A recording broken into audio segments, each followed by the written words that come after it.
Assalamualaikum warahmatullahi wabarakatuh. Selamat pagi dan salam sejahtera bagi kita semua. Yang saya hormati Bapak atau Ibu guru, para tokoh masyarakat, orang tua, serta teman-teman pelajar yang saya cintai. Pertama-tama, marilah kita panjatkan puji syukur kehadirat Tuhan Yang Maha Esa atas limpahan rahmat dan karunia-Nya.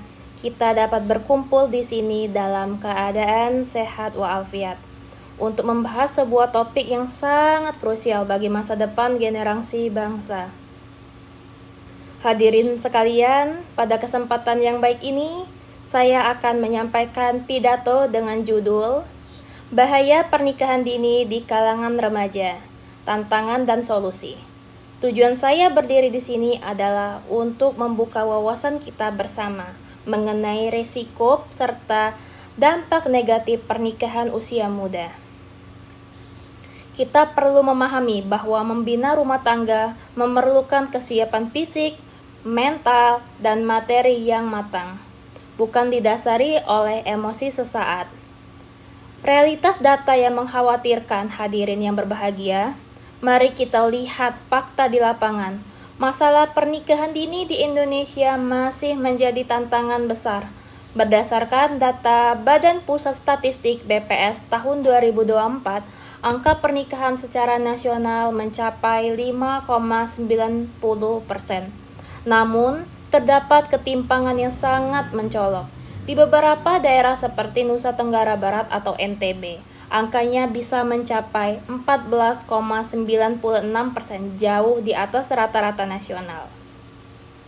Data lain mencatat bahwa sebanyak 8,16% perempuan di Indonesia menikah pertama kali pada usia sangat muda, yaitu 10-15 tahun, dan 25,08% lainnya pada usia 16-18 tahun.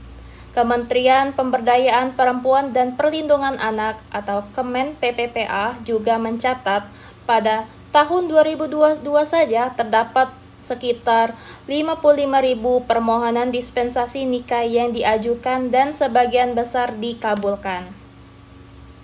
Yang sangat memprihatinkan, sepertiga dari permohonan tersebut diajukan karena anak perempuan telah hamil lebih dahulu akibat pergaulan yang tidak terkontrol.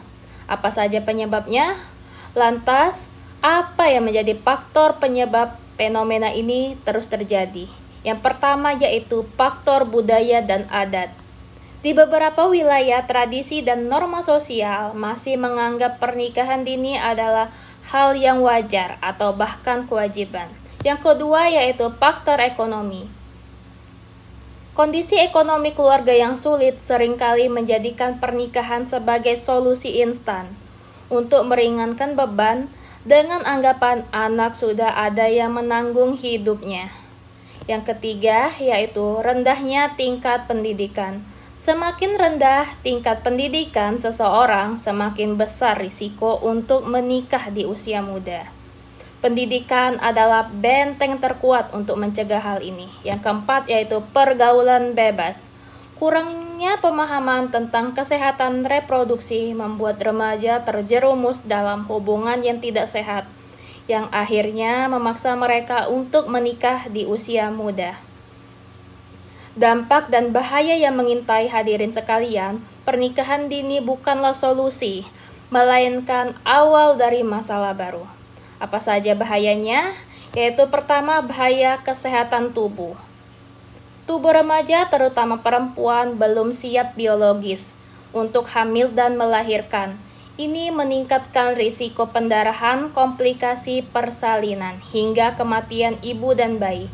Yang kedua yaitu bahaya psikologis. Mental dan emosi remaja belum matang. Mereka belum siap mengurus rumah tangga, mengatur keuangan, hingga mendidik anak. Akibatnya stres, depresi, hingga kekerasan dalam rumah tangga sering terjadi. Yang ketiga yaitu gugur masa depan. Pernikahan dini hampir selalu berujung pada putus sekolah. Kesempatan untuk meraih cita-cita dan mendapatkan pekerjaan layak menjadi hilang, yang justru memperparah lingkaran kemiskinan. Solusi dan upaya bersama Lalu apa yang harus kita lakukan? Yang pertama yaitu prioritaskan pendidikan. Bagi teman-teman semua, mari kita jadikan sekolah, belajar sebagai prioritas pendidikan. Pendidikan adalah kunci untuk membuka peluang masa depan yang lebih cerah. Yang kedua yaitu peran keluarga. Orang tua memiliki tanggung jawab besar untuk mendidik, mengawasi pergaulan, dan memberikan pemahaman tentang kesehatan reproduksi sejak dini. Yang ketiga yaitu kesadaran diri. Kita sebagai remaja harus bisa menahan diri, menjaga pergaulan, dan memahami bahwa menikah itu ibadah yang besar, bukan main-main. Yang keempat yaitu dukungan masyarakat. Masyarakat dan tokoh adat diharapkan dapat mulai meninggalkan tradisi yang merugikan dan mendukung kebijakan perlindungan anak. Hadirin sekalian, menikah itu indah, namun harus dilakukan pada waktu yang tepat dan dengan kesiapan yang sempurna. Jangan sampai masa muda kita habis hanya untuk menanggung beban yang belum siap kita pikul.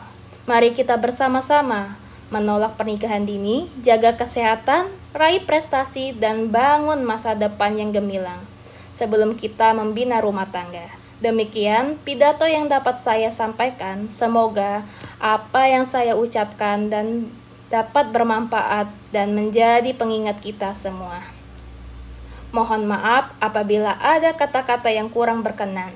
Wabillahi taufik wal hidayah. Wassalamualaikum warahmatullahi wabarakatuh.